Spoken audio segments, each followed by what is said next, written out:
Ok. ¿Cómo han estado ustedes? Les quiero recordar que hoy, después del servicio, tenemos una reunión muy importante, así que no hagan planes de irse de inmediato. Dense ustedes unos minutos. Yo creo que vamos a terminar en unos 45 minutos más o menos. Así que después que termine el servicio, vamos a tener esta pequeña reunión. Amén. Qué bueno. Bueno, hoy tengo una palabra, me tocó predicar en el servicio de la mañana, en los 2 servicios, y ahora es mi tercer servicio, así que ha sido toda una aventura de fe. Una de las cosas que yo experimento cuando predico mucho es la gracia del Señor, porque no me canso. Cuando voy a predicar otra vez, me siento como al 100% listo para darlo todo. Amén. Así que agárrese sus cinturones porque viene cosa buena de Dios. Bueno, vamos a orar y así entramos a la prédica. Sí, Señor, gracias por este tiempo. Gracias, Señor, por permitirnos estar aquí. Por permitirnos, Señor, ser parte de tu iglesia. Oramos por aquellas familias que no pudieron llegar hoy, Señor. Oramos por esas familias que quizás intentaron o tuvieron algún tipo de inconvenientes. Te pido de que tú, Señor, puedas traer a tu iglesia juntas, Señora, que podamos valorar el reunirnos juntos como familia, porque es allí donde tú envías bendición y vida eterna, Señor. Gracias, Padre, por los hermanos que pudieron llegar hoy acá. Y te pido de que tú, Señor, puedas llenar nuestras vidas de tu palabra y de tu mensaje hoy. En el nombre de Jesús. Amén y amén. Bueno, hoy vamos a empezar con la continuación de nuestra serie, que significa, el título general es el estado de la iglesia. Y antes de empezar, quiero recalcar lo que Mónica dijo, y es que Mónica anunció la clase matrimonial que empezó el viernes. Si usted no vino, le voy a mostrar unas fotitos de lo que pasó el viernes. Eso estuvo maravilloso. La pastora mía y yo estamos dirigiendo estas clases de matrimonio, y aunque son en inglés, porque pues lógicamente lo empezamos a hacer con la iglesia americana, la meta es que eventualmente la hagamos acá también en el lado hispano. Pero por ahora tenemos traducción, y a Roberto, que lo ven allí atrás, Roberto está traduciendo todo al 100%, así que si usted viene no se va a perder nada, él va a estar traduciendo todo eso allí. Así que la primera clase fue el viernes pasado, y vamos a continuar en las próximas clases. Si usted no está casado, casada, y usted dice, yo quiero casarme, pero quiero aprender esos fundamentos, véngase también. También puede venir esa clase, no es solamente para matrimonios, también para toda persona que aspire a casarse y quiera aprender. O incluso personas que se han divorciado por alguna razón y quieren de alguna manera aprender de sus errores, pero también aprender cosas nuevas para cómo no enfrentarse a una situación difícil en el futuro. Así que no se la pierda. Bueno, las 2 primeras semanas hemos estado hablando acerca de este tema, el estado de la iglesia, y la primera semana hablamos acerca de qué se trata la iglesia, ¿no? Y estuvimos hablando acerca de las expectativas y los conceptos que nosotros tenemos acerca de la iglesia y de sus líderes. Y cómo muchas veces nosotros ponemos expectativas en los líderes que no son de ellos, ¿no? La responsabilidad de ellos es entrenarnos, equiparnos para nosotros hacer el trabajo del ministerio. En la segunda semana, que fue la semana pasada, hablamos acerca de que la membresía tiene sus privilegios. Y estuvimos hablando de cómo nosotros, cuando somos parte y miembro del cuerpo de Cristo, tenemos también diferentes responsabilidades. Pero hoy voy a irme a una parte más personal. El tema de hoy se llama ¿cuál es mi rol o cuál es mi papel? ¿Cuál es mi papel en la iglesia? Y bueno, es necesario recalcar, como hacer un refrescamiento de lo que es la iglesia. La iglesia fue fundada por el Espíritu Santo, no fue fundada por el hombre, fue fundada por el Espíritu Santo. La iglesia no la empezó el Papa. La iglesia la comenzó el Espíritu Santo.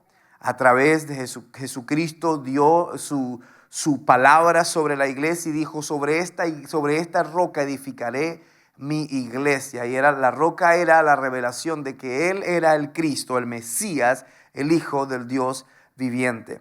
Una vez que el Espíritu Santo llega en el día de Pentecostés y llena a los discípulos de su presencia, allí es donde oficialmente comienza la iglesia. Me parece interesante que cuando los discípulos habían experimentado caminar con Jesús 3 años, ya ellos habían experimentado la muerte y la resurrección de Cristo. Habían visto a Jesús por 40 días caminando entre ellos después de haber sido resucitado.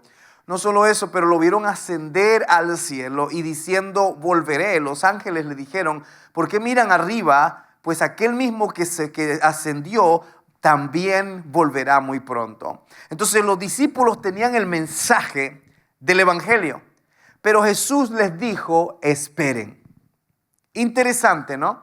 Cómo nosotros podemos ver esto. Los discípulos tenían todo el mensaje del evangelio, pero Dios le comandó que esperaran, que no fueran a compartirlo todavía, porque les hacía falta algo que iba a ser vital para ellos para poder ser efectivos en el reino de Dios. Y es que muchas veces nosotros podemos tener el mensaje de la palabra, podemos tener el concepto del evangelio, pero necesitamos la ayuda del Espíritu Santo para que eso sea efectivo. Si no tenemos el Espíritu Santo, no podrá ser efectivo. La iglesia primitiva lo sabía y su primer propósito era predicar el evangelio, era ser la luz del mundo, ser la sal de la tierra. La iglesia no es un building, un edificio, nunca va a ser un edificio, nunca va a ser una organización, nunca va a ser una ideología, nunca va a ser una denominación. La iglesia de Jesucristo es la extensión misma del reino de Dios acá en la tierra.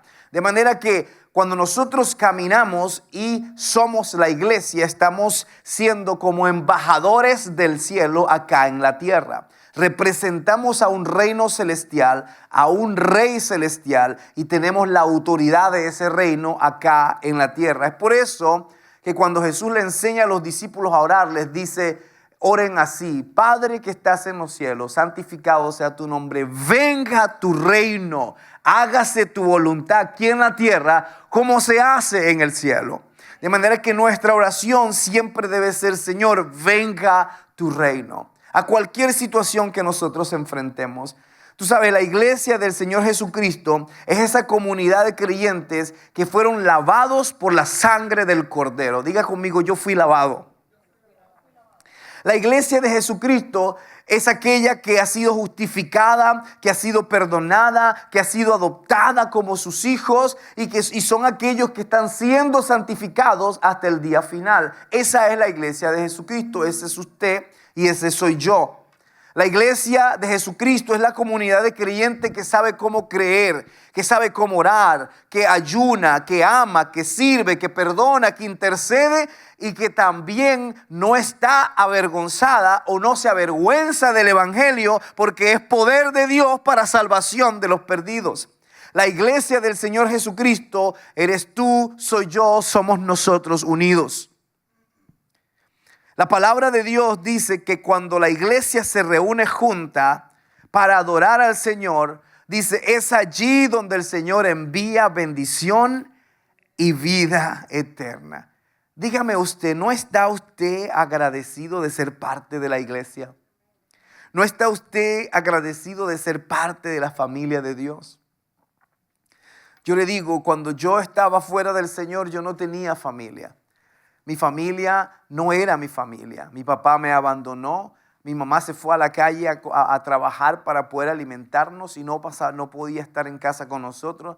Yo estaba solo. A la edad de 11 años no tenía gobierno, no tenía padre, no tenía madre. Mi mamá estaba afuera trabajando. Estaba solo y gobernándome a mí mismo, buscando lo que era bien para mí, lo que a mi parecer era bueno. En esa búsqueda me encontré con muchas cosas malas que dañaron mi vida. Y estaba allí sin familia, abandonado, sin esperanza, sin futuro. Muchos familiares y amigos le decían a mi mamá, si alguno de tus hijos es el que te va a matar de un infarto, ese es ese muchachito que está allí. Y me apuntaban a mí. Me decían que yo era el que le iba a dar un infarto a mi mamá porque yo era un muchacho tremendo. A mí no me podían agarrar en un lugar y quedarme quieto. Yo estaba metido en problemas, en serios problemas constantemente. hasta que el Señor Jesús llegó a mi vida.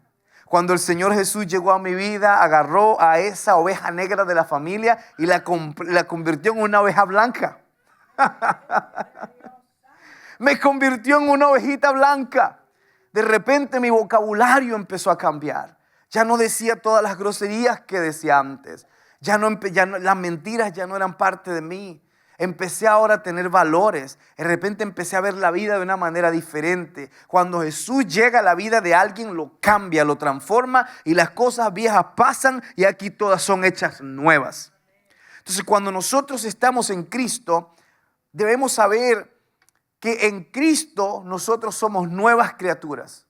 Y cuando somos nuevas criaturas, ahora como nuevas criaturas tenemos que aprender a vivir en esta nueva identidad.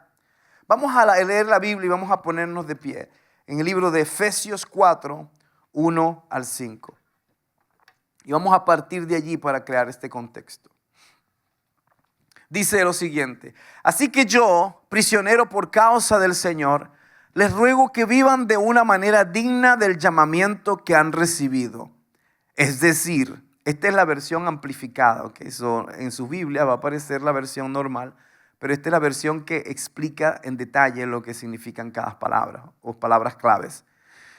Y dice, que vivan de una manera digna del llamamiento que han recibido. Es decir, que vivan una vida que demuestre un carácter piadoso, un valor moral, una integridad personal y un comportamiento maduro. No maduro el de Venezuela, sino un comportamiento maduro. Una vida que exprese gratitud a Dios por su salvación, con toda humildad, dejando a un lado la justicia propia y mansedumbre, manteniendo el autocontrol, con paciencia, soportándonos unos a otros en amor desinteresado. Siguiente. Hagan todo lo posible por mantener la unidad del Espíritu mediante el vínculo de la paz. Cada individuo trabajando en conjunto para que todo sea un éxito. Hay un solo cuerpo de creyentes y un solo espíritu. Así como ustedes fueron llamados a una sola esperanza cuando fueron llamados a la salvación. Un solo Señor, una sola fe, un solo bautismo, un solo Dios y Padre de todos, que es soberano sobre todos, actuando a través de todos y viviendo en todos. Wow. Señor, gracias por tu palabra, Padre. No podemos vivir sin ella. Transfórmanos hoy, Señor, en el nombre de Jesús. Amén. Puede sentarse. Diga a la persona que está a su lado, agárrate porque viene lo bueno. La iglesia primitiva tenía 4 características, habíamos aprendido en los mensajes anteriores. Las 4 características que ellos tenían es que ellos oraban, es que ellos tenían compañerismo, es que ellos practicaban la generosidad y ellos predicaban el evangelio.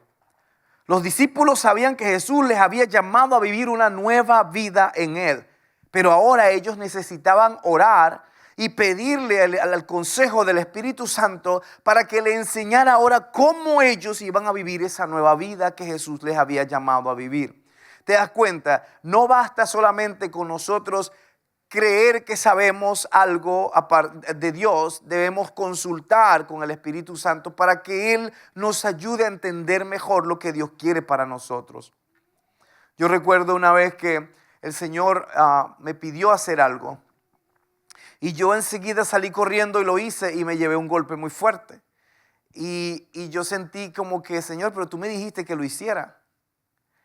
Y el Señor me dio una lección muy, muy grande. Él me dijo, Rafael, cuando yo te pido que hagas algo, te pido para que tú ores y recibas la instrucción de cómo hacerlo. Entonces, ¿qué hice yo? Él me dijo que lo hiciera y que diera un paso importante en mi vida. Y yo lo hice sin esperar instrucciones. Y cuando entré en ese paso, en esa responsabilidad, en esa decisión, me llevé un golpe fuerte. Y luego me vine quejando, pero Señor, tú me dijiste que lo hiciera. Pero tú pusiste eso en mi corazón. Estaba yo equivocado. ¿A quién me habló? Y entonces allí el Señor me habló y me dijo, Rafa, tienes que esperar las instrucciones. Y muchas veces nosotros estamos llevándonos golpes en la vida, no porque Dios no nos ha dicho que hagamos eso. Es simplemente que no hemos sabido esperar para escuchar sus instrucciones. Cierro mi mensaje y nos vemos la próxima semana. Jesús les dio a los apóstoles la revelación de lo que esa vida en Cristo significaba. Pero no fue sino hasta que Pablo apareció en la escena cuando esa revelación tomó vida y tomó un fondo completamente más profundo y más práctico. Pablo, que era un judío de nacimiento, fariseo de fariseos se hacía llamar él. Él era perseguidor de la iglesia. De repente tuvo un encuentro radical con Jesús camino a Damasco, que lo dejó ciego por varios días. Fue transformado por el Espíritu Santo. Un discípulo llamado Ananías vino, oró por él, recibió la vista y recibió también un llamado. Dios transformó su vida y lo cambió completamente. Ahora establecido como un apóstol, Pablo recibe el llamado de predicar el evangelio de la gracia del Señor Jesucristo a los gentiles. Diga conmigo, ese soy yo. Yo soy uno de esos gentiles. Entonces Pablo comienza a compartir esa revelación de una manera más profunda a estas iglesias que estaban emergiendo y enseñándoles lo que significaba vivir esta vida para Cristo. Es aquí donde nosotros nos encontramos con las epístolas que juntas conforman más de la tercera parte del Nuevo Testamento. Estas epístolas eran de hecho cartas que Pablo le enviaba a las iglesias que él plantó o que sus discípulos como Timoteo, como Tito, como Filemón habían plantado con él. En estas cartas Pablo comenzaba a darle a las iglesias instrucciones, correcciones, les daba guías acerca de esta nueva vida en Cristo. Estas cartas les enseñaban a los cristianos cómo debían caminar, cómo debían comportarse, cómo debían mirarse a ellos mismos. Estas cartas les enseñaban a cómo trabajar en las dinámicas incluso familiares y en la iglesia. El corazón de Pablo siempre fue en buscar la unidad de los hermanos en la fe. Él siempre quería abogar por ello. Prácticamente él le decía a los hermanos que aunque nosotros somos muchos y somos todos diferentes y tenemos diferentes historias y tenemos diferentes habilidades y tenemos diferentes estatus, todos nosotros somos uno en Cristo.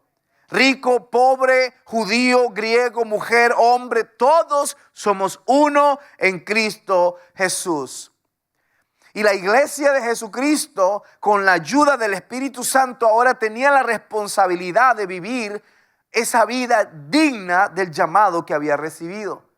Las enseñanzas de Pablo cubrían mucho, desde cumplimiento de profecías acerca de la persona de Jesús, como prácticas morales de cómo vivir la vida diaria en una familia cristiana.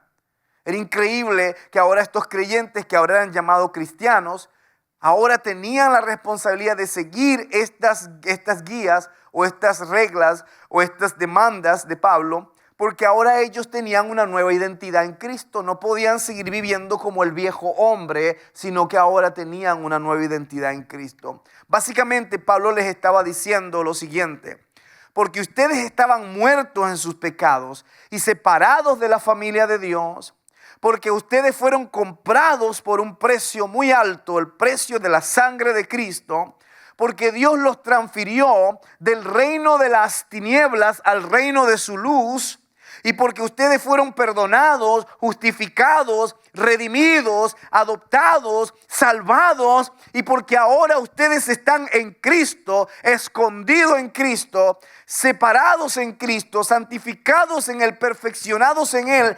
Entonces, ahora esta es tu identidad, esto es lo que tú eres. Entonces, esto amerita que tú vivas de esta manera. Estas enseñanzas eran revolucionarias. ¿Por qué? Porque para algunos de estos creyentes esas enseñanzas iban en contra de sus culturas. ¿Cómo que yo tengo que tratar a mi esposa como un vaso frágil? Cuando en la cultura de ellos la mujer no valía nada. que tenía que darle un puesto de honra y someterse el uno al otro. ¿Qué? ¿Cómo someterme yo a mi mujer? ¿Tú estás loco? ¿Estás loco, negro? ¿Someterme yo a mi mujer? ¿O tener yo que honrar a mi esclavo cuando él es mi esclavo?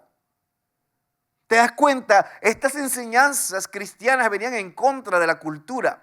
Lo que Pablo quería enseñarle a todos los discípulos era que ahora esa nueva identidad en Cristo los estaba llevando a un punto donde ahora ellos no podían vivir de la misma manera como habían vivido antes. Ahora tenían que vivir de acuerdo a las enseñanzas y las líneas o lineamientos del reino de Dios. Básicamente Pablo les estaba enseñando que ellos debían ahora desarrollar una nueva identidad y que la fe en Jesucristo debía afectar todas las áreas de su vida, personal, familiares y comunitarias. Yo no puedo ser cristiano nada más en la iglesia. Diga conmigo, ay, pastor, ya sé por dónde va. Yo no puedo ser cristiano nada más en la iglesia. Yo no puedo parecer cristiano nada más en la iglesia. Lo que Pablo me estaba diciendo era que Rafael, porque tú tienes a Cristo y porque crees en Él y porque el Espíritu Santo está en Él, ahora esa identidad tuya debe ser reflejada en la iglesia, en tu casa, en tu trabajo, en tu comunidad. Entonces Pablo lo empezó a traerlo de una manera tan clara e individual, a un nivel individual, que empezó incluso a aconsejar a los maridos cómo deberían tratar a sus esposas, a las esposas cómo deberían tratar a los maridos, a los padres cómo deberían tratar a sus hijos, a los hijos cómo deberían tratar a sus padres, y comenzó ahora a traerle claridad a esta nueva vida en Cristo. Y básicamente Pablo les decía que porque ahora ustedes tienen una nueva vida en Cristo, tienen que haber 3 cambios en ustedes. El primero es un cambio de mentalidad. Diga conmigo, mentalidad. Segundo, un cambio de actitud. Diga, de actitud. Y tercero, un cambio de comportamiento.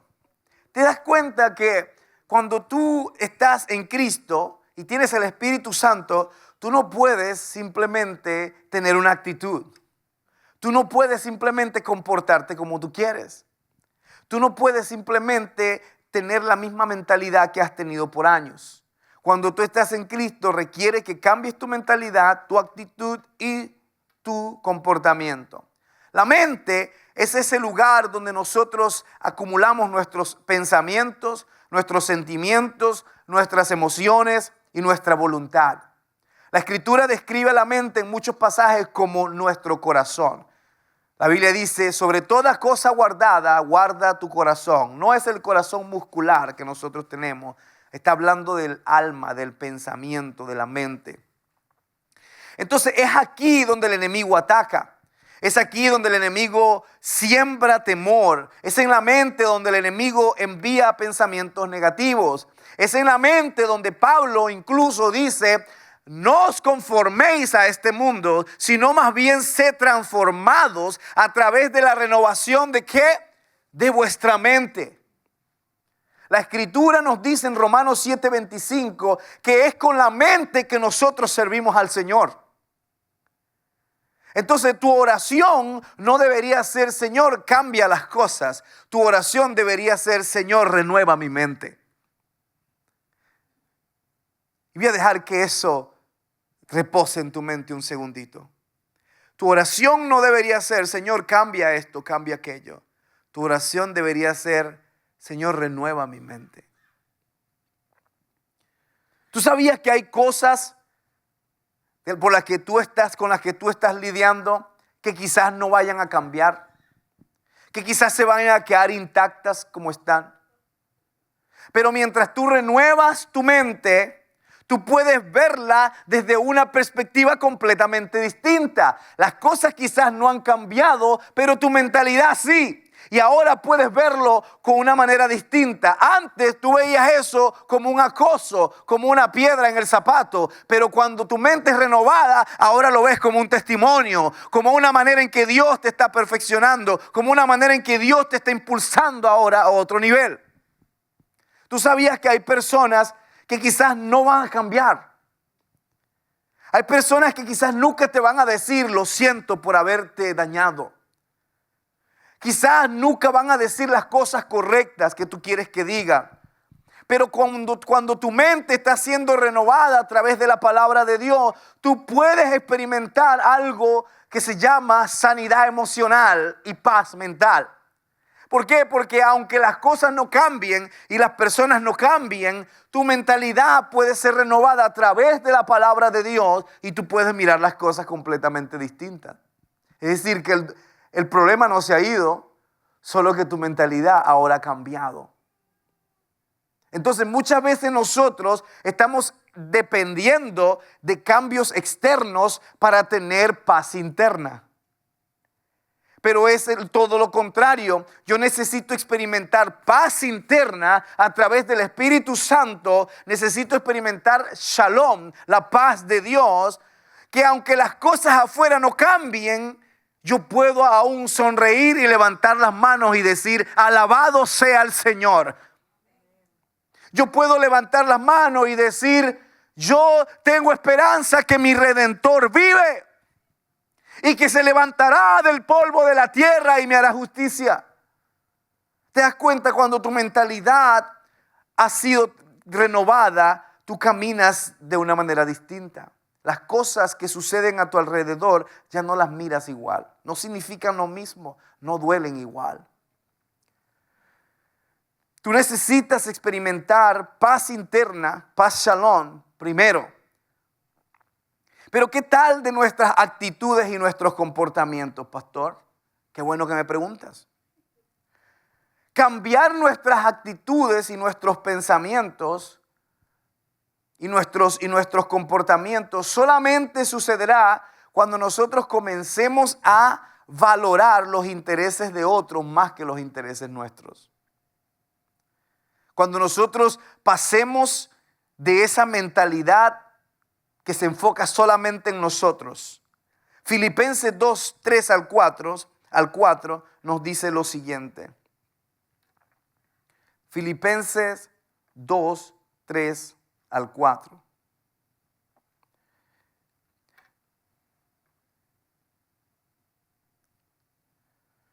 Dice, nada hagáis por egoísmo o por vanagloria, sino que con actitud humilde cada uno de vosotros considere al otro como más importante que a sí mismo, no buscando cada uno sus propios intereses, sino más bien los intereses de los demás. Interesante cómo la Biblia siempre tiene una respuesta para todo, ¿verdad? Entonces Dios quiere usarnos como ejemplos de esa vida cambiada que Él promueve para que la gente que esté afuera perdida, ellos puedan ver lo bueno que Él es a través de nosotros. Este versículo que nosotros estamos leyendo nos habla acerca de lo que es un carácter piadoso. Siguiente slide. Un carácter piadoso, un valor moral, una integridad personal y un caminar maduro. No el de Venezuela, como le dije antes, sino maduro nosotros. Entonces, cuando la Biblia nos habla de ese carácter piadoso, está hablando de nosotros exhibir los frutos del Espíritu, que es, ¿cuáles son? Amor, gozo, paz, paciencia, benignidad, bondad, fe, mansedumbre. Es por eso que yo no puedo entender cuando tú me dices, pastor, es que yo no puedo controlarme. Yo cuando me pasa esto, yo me descontrolo y yo simplemente salgo corriendo. No, eso no es real. ¿Por qué? Porque si tienes el Espíritu Santo, tú tienes un fruto del Espíritu que se llama autodominio o dominio propio. Es decir, que el Espíritu Santo te puede dar dominio propio de controlar tus reacciones. Quizás a veces quieres gritar y decir 10,000 palabras que te salgan por la boca. Quizás a veces quieres ofender a alguien porque te hicieron algo. Y tú estás en total derecho de hacerlo a veces. Pero el Espíritu Santo te puede dar la capacidad de tener dominio propio para que tú vayas y calles la boca. El Espíritu Santo puede detenerte de que levantes tu mano y vayas y le des el golpe a ese fulanito. Y te agarre y te, ¿sabes qué? No voy a hacer nada. Gracias, Señor. Aleluya, gloria a Dios. El Espíritu Santo puede controlar tus emociones si se los permites. Él te puede dar dominio propio. De manera que lo que tú quieres decir no lo tienes que decir. Lo que tú quieres hacer que no va a ser bueno, no lo vas a hacer porque tienes dominio propio. No puedes decir, oh, es que yo me descontrolo. No. Tú tienes dominio propio y tú puedes controlar tus emociones. Porque tienes al Espíritu Santo de Dios. Pero ¿qué tal del amor? ¿Qué tal de la paciencia? A veces no tenemos paciencia, no podemos esperar. Queremos las cosas así. Y cuando no suceden, nos impacientamos. Pues yo te voy a decir, tú puedes tener paciencia del Espíritu Santo. Quizás no la tuya. La tuya se desgasta, pero la del Espíritu Santo siempre está fresca. Siempre está fresca. Tú puedes ser una persona gentil que responde con amabilidad. Quizás te hablan mal y te hablan golpeado. Y tú lo que quieres es hablar de vuelta igual. Para que sepan que tú también te defiendes, que tú también vales algo. No tienes que probar nada a nadie. Tú puedes simplemente ser una persona tranquila, mansa de espíritu. No tienes que defenderte todo el tiempo. ¿Por qué? Porque así es como es tener un carácter piadoso. Debemos ser cristianos verdaderos. Y eso es lo que va a cambiar a la gente. Tú sabes que yo juego en un equipo de softball. Y de ese equipo de softball habemos 15 jugadores. Y de esos 15 jugadores, aproximadamente 9 de ellos han venido a los pies de Cristo. Y no vienen a la iglesia porque viven muy lejos. Si no vinieran acá todos, me los trajera todos para acá. Pero tú sabes cómo los traje a uno por uno al Señor. Con paciencia y con ser una persona calmada. Todos ellos se ponían a pelear todos los juegos. Se agarraban a golpe. Una vez se agarraban a bates. Hasta la policía la llamaron porque son peleas terribles. Pero ellos me veían a mí y ellos decían, ¿cómo es que tú puedes estar tan tranquilo todo el tiempo? Nunca te quejas, nunca peleas, nunca levantas tu voz. ¿Cómo haces tú? Y yo le digo que el Espíritu Santo puede ayudarme a yo comportarme bien. Hombre, pero tenés que ayudarme con eso. Y uno a uno han visto, no les he predicado de palabras tanto, sino de testimonio. Y uno a uno viene llegando, Rafa, ¿puede orar por mí, hermano? Es que estoy pasando por esto. Y vienen como pollitos remojados, así. ¿Sabe cómo es un pollo remojado? Así, humildón. Y vienen así.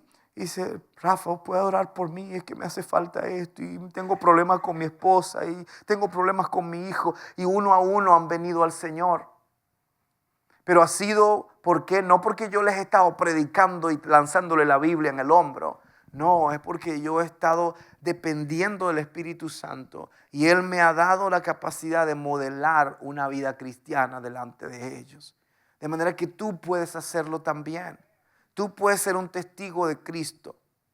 Una vez era tanto la manera como ellos me tomaron un aprecio tan grande en el equipo que un equipo contrario, uno de los capitanes se molestó conmigo porque supuestamente pensó que yo lo había bloqueado a un jugador de ellos porque iba corriendo las bases y pensó que yo lo bloqueé, pero yo no lo hice intencionalmente. Y este hombre se alzó y dijo, te voy a agarrar a golpe, que no sé qué cosa, y empezó a gritarme. Y mejor que no hubiese hecho eso. Todo el equipo salió en mi defensa y dice, ven, tú le puedes poner una mano a cualquier hombre aquí, pero al pastor ni se te ocurra ponerle una mano. Y empezaron a defenderme todo. Al final, el hombre que estaba bravo conmigo pasó conmigo ahí a darme la mano, ahí asustadito porque todo el equipo se le vino encima. Joselito estaba ahí ese día también. Entonces, todo el mundo salió en mi defensa. Yo no tuve ni siquiera que defenderme. ¿Por qué? Porque el Señor, el Espíritu Santo me ha permitido modelar una vida cristiana en el mundo secular. Entonces tú puedes hacerlo. En tu trabajo deberían saber que tú eres cristiano, no porque tú dices que vas a la iglesia, sino porque tú modelas un carácter piadoso. Tus empleados deberían saberlo, tus jefes deberían saberlo. En tu escuela, en todo lugar donde tú tienes influencia, deberían ver a Cristo en tu vida. ¿Por qué? Porque tenemos al Espíritu Santo y podemos modelar un carácter piadoso. Podemos modelar una moral valiente. Podemos modelar ese valor moral de saber de que hey, yo decido hacer lo bueno. Yo decido hacer lo bueno. Estábamos jugando béisbol ahora, no es softball, ahora es béisbol. Me fascina el deporte. Entonces estamos jugando béisbol y dentro de mi equipo nuestro equipo es de 30 años para adelante. Entonces habían como 5 o 6 jugadores que tenían menos de 30 años, pero ellos habían mentido en su edad y dijeron que tenían 30, 35, 32, 33 y así es como los dejaron jugar. Entonces a nosotros nos preguntaron que dijéramos la verdad, que fuéramos íntegros y dijéramos que teníamos un equipo de más de 30 años. Y entonces todos los capitanes de mi equipo, todos ahí, sí, no, tranquilo, 30, todos, vamos a decir que somos de 30 todos.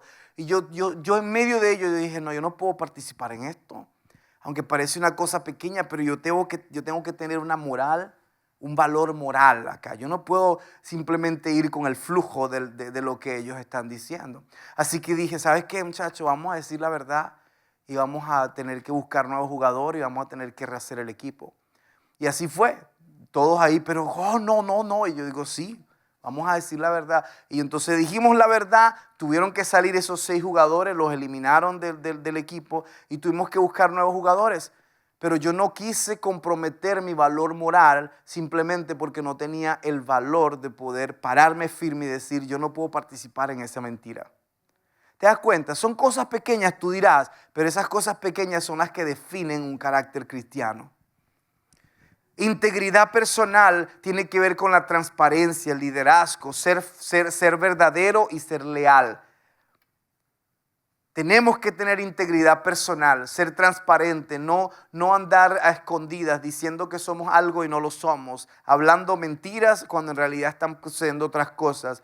Tenemos que ser transparentes, tenemos que tener un comportamiento maduro, exhibir la sabiduría de Dios. ¿Tú sabías que hay mucha gente inteligente pero pocos sabios? La inteligencia es la que te dice qué hacer.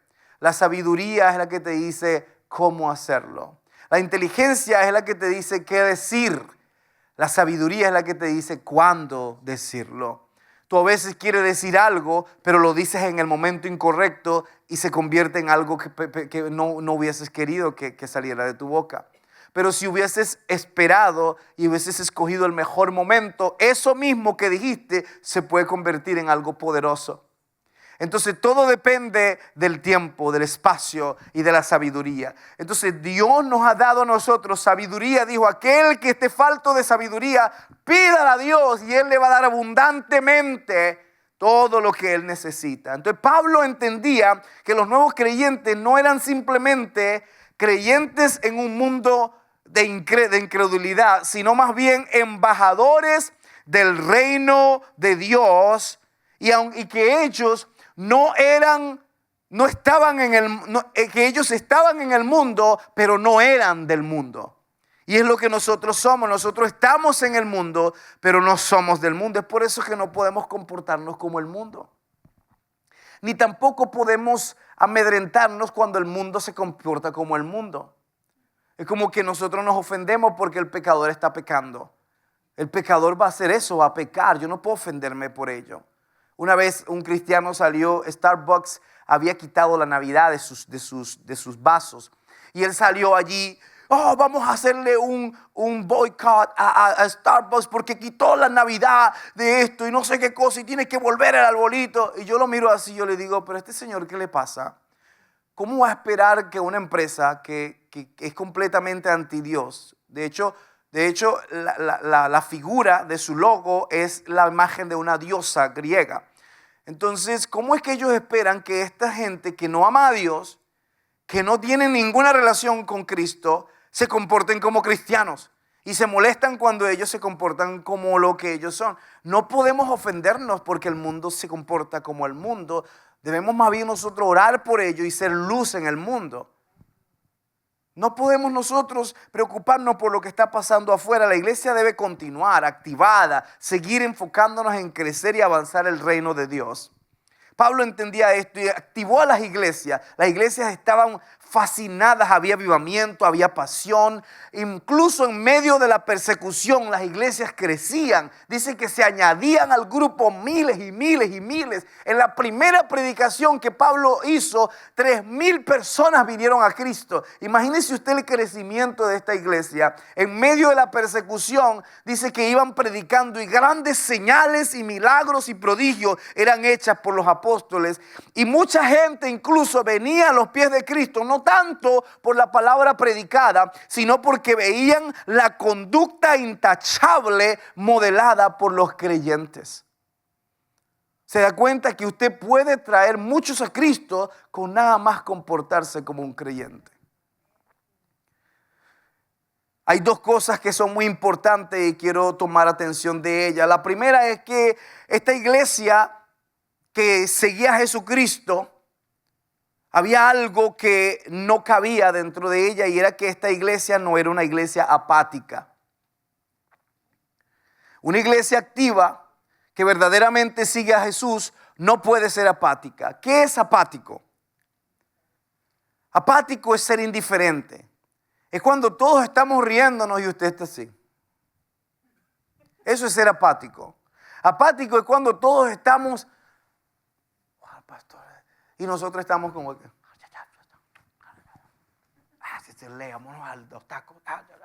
eso es ser indiferente, eso es ser apático.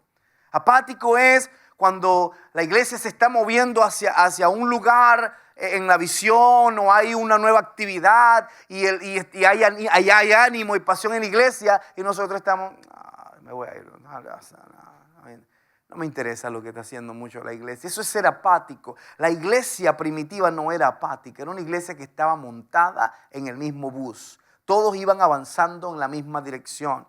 De manera que nosotros, como imitadores o herederos de esta fe, debemos también imitar esta fe. No podemos ser apáticos. Mire el asiento que usted tiene al lado. Mírelo. Mírelo. Vuélvalo a mirar. Mire el asiento que usted tiene atrás. Mire el asiento que tiene adelante. Usted se preguntará, hay miles de excusas que podemos decir el por qué ese hermano o esa hermana no está acá. Pero yo le digo esto, la principal razón es apatía. Y eso me duele en el corazón. Eso me duele en el corazón.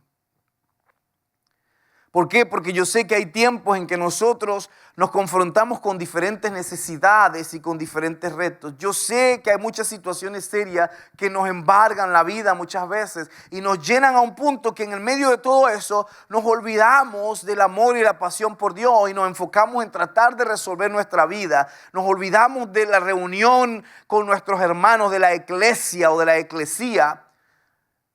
¿Y qué hacemos? Nos enfocamos en nosotros mismos, en nuestros retos, y nos convertimos en personas apáticas. Dios se está moviendo. No hay nada más triste, hermano. No hay nada más triste que ser una persona apática. Me recuerda mucho a la esposa de David. La esposa de David estaba de lejos viendo a David cómo danzaba delante del Señor, porque el arca del pacto había entrado a Jerusalén y estaban todos participando de la adoración, estaban todos con la algarabía, gritaban, sonaban las trompetas, sonaban las flautas, los címbalos, todos los instrumentos musicales. David se quitó sus vestiduras de rey y empezó a bailar en medio de la calle, y todos adoraban a Dios y estaban todos involucrados excepto la esposa de David. Y como ella era apática, lo miró de lejos y de lejos comenzó a criticar, porque generalmente las personas apáticas son los que critican. porque no están involucrados en lo que Dios está haciendo. Entonces, cuando tú estás involucrado en lo que Dios está haciendo, no hay espacio para apatía ni para crítica. ¿Sabes por qué? Porque tú estás muy ocupado sirviendo al Señor. Porque tú estás muy ocupada dando tu vida por Él. Porque tú estás muy ocupada, apasionada por su obra, apasionado por su obra, que no te da chance de hacer nada más.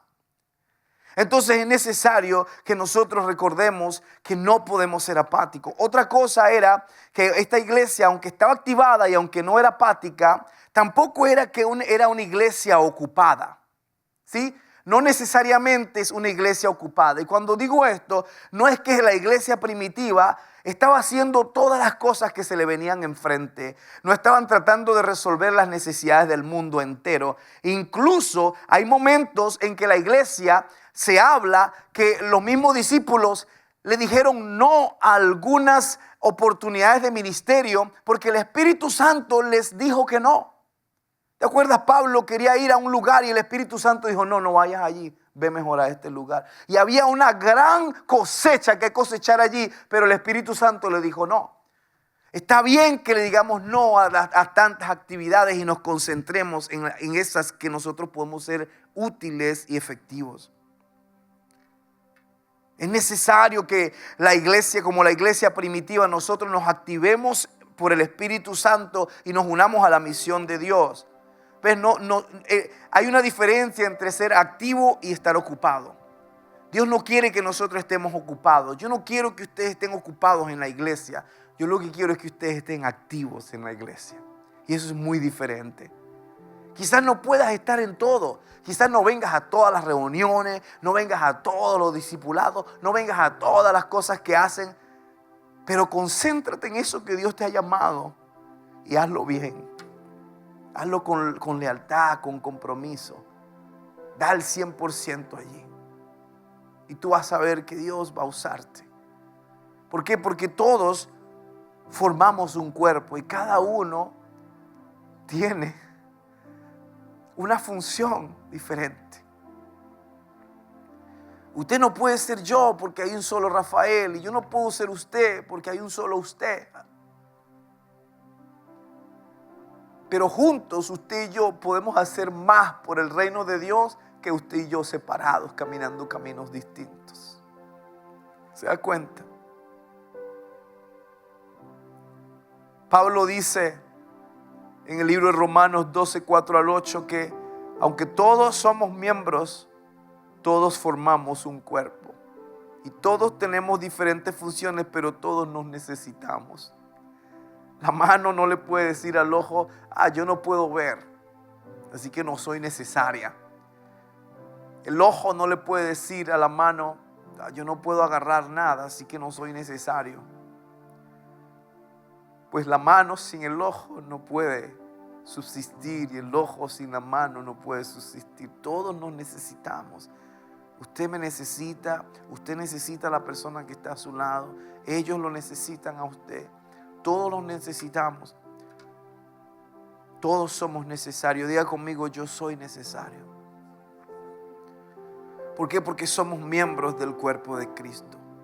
Y eso era lo que Pablo quería recalcarle a los discípulos de la primera iglesia. Pero yo creo que todo radica en esta verdad.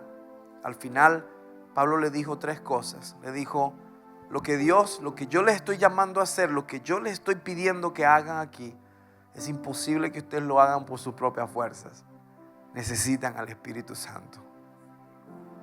Sin Él no podemos hacer nada. En segundo lugar, Él le dice, cualquier cosa que hagan, le dice, háganlo como para el Señor.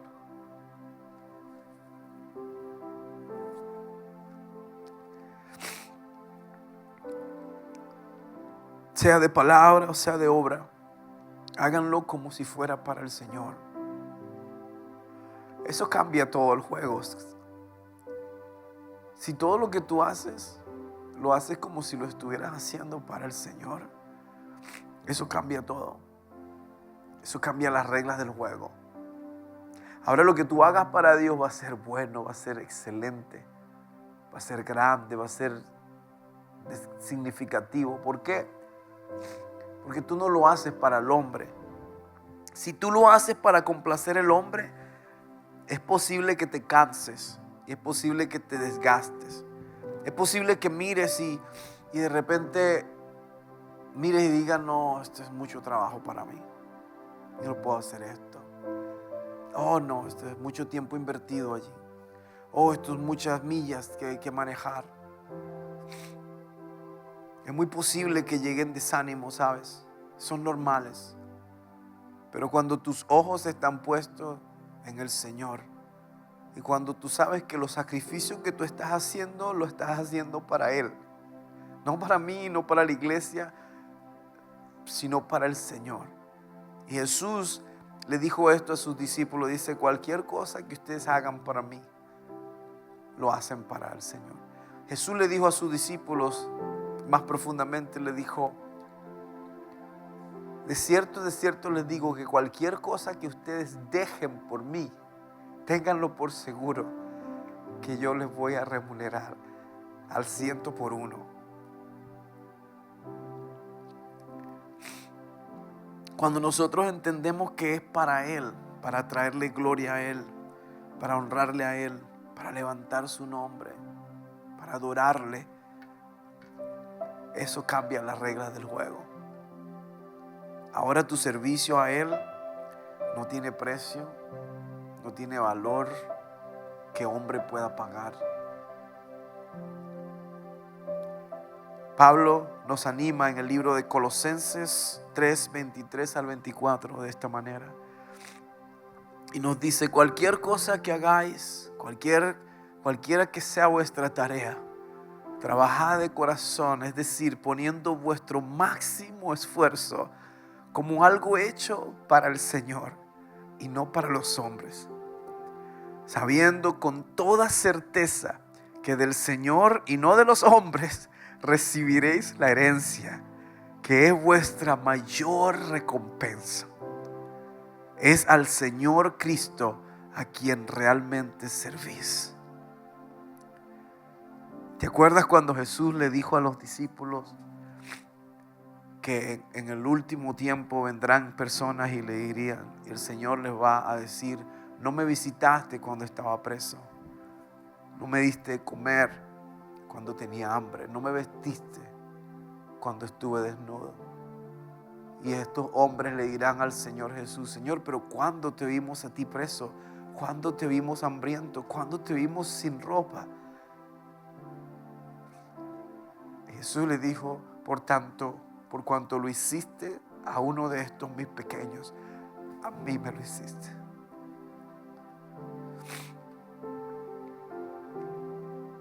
Pero también aquellos que les dijo, porque me visitaste cuando estuve preso, porque me alimentaste cuando estuve hambriento y porque me vestiste cuando estuve desnudo, ven y entra al reposo de tu Señor. Y ellos van a decirle, Señor, pero ¿cuándo te vimos preso, desnudo o hambriento?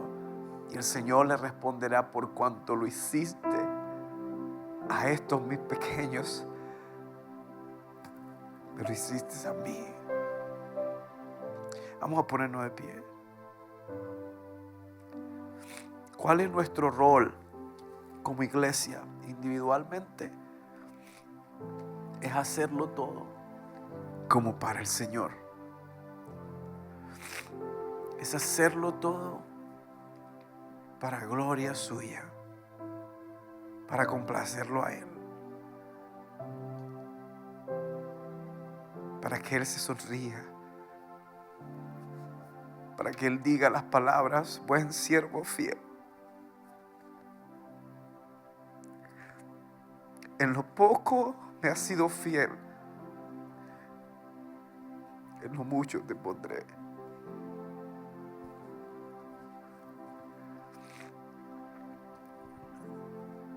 Señor Jesús, ayúdanos a entenderte, ayúdanos a mirarte a ti y a servirte solamente a ti.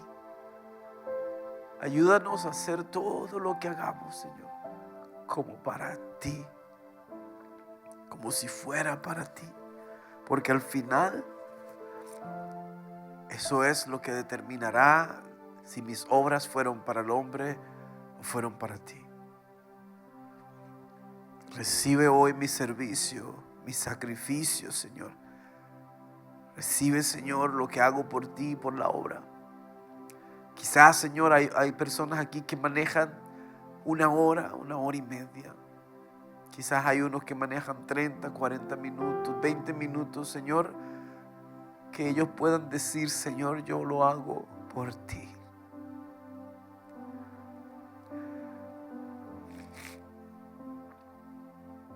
Quizás hay unos acá que a esta hora preferirían estar en otro lugar, quizás descansando, dormidos, pero están acá. Permite, Señor, que ellos puedan decir, Señor, esto yo lo hago por ti. Porque tú te lo mereces. Y lo haría 1000 veces más, porque es para ti. Porque estoy agradecido. Porque tú me has perdonado. Porque conocí tu misericordia, tu perdón, tu gracia. Porque mi vida no tendría sentido sin ti. Porque dependo de ti. Y porque te amo a ti y a nadie más. Y solo quiero tu gloria. Solo quiero tu amor. Solo quiero tu presencia. Y nada más me satisface que tú, Señor.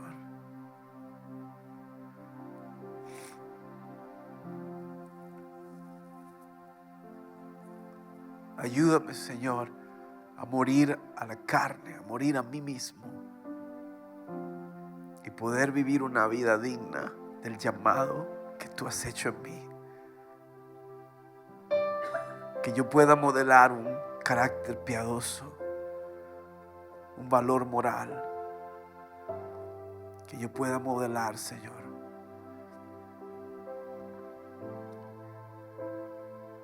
integridad.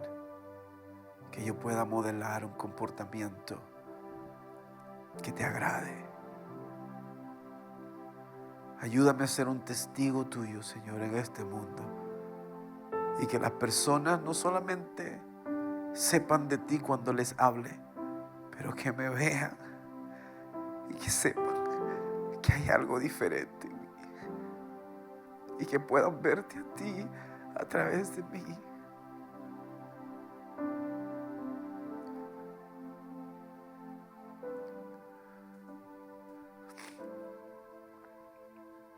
Gracias, Padre. Te amo tanto. Estoy agradecido. Vivo agradecido. Tu presencia es hermosa.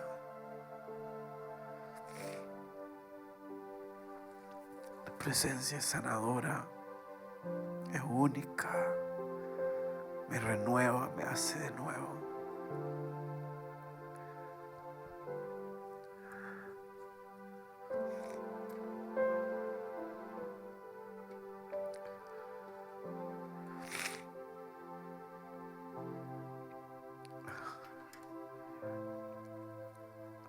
Hermanos, que el Señor le bendiga y le guarde.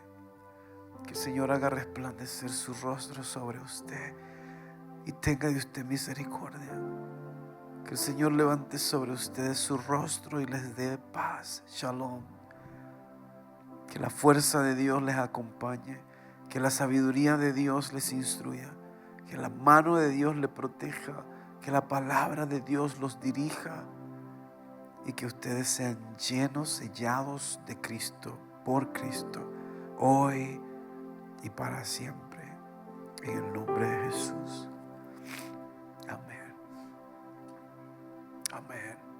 Dios le bendiga, iglesia. Si quieren pueden ir al baño, pueden salir. Pero regresen para nuestra reunión, ¿ok? Empezamos en 10 minutos. Dios le bendiga.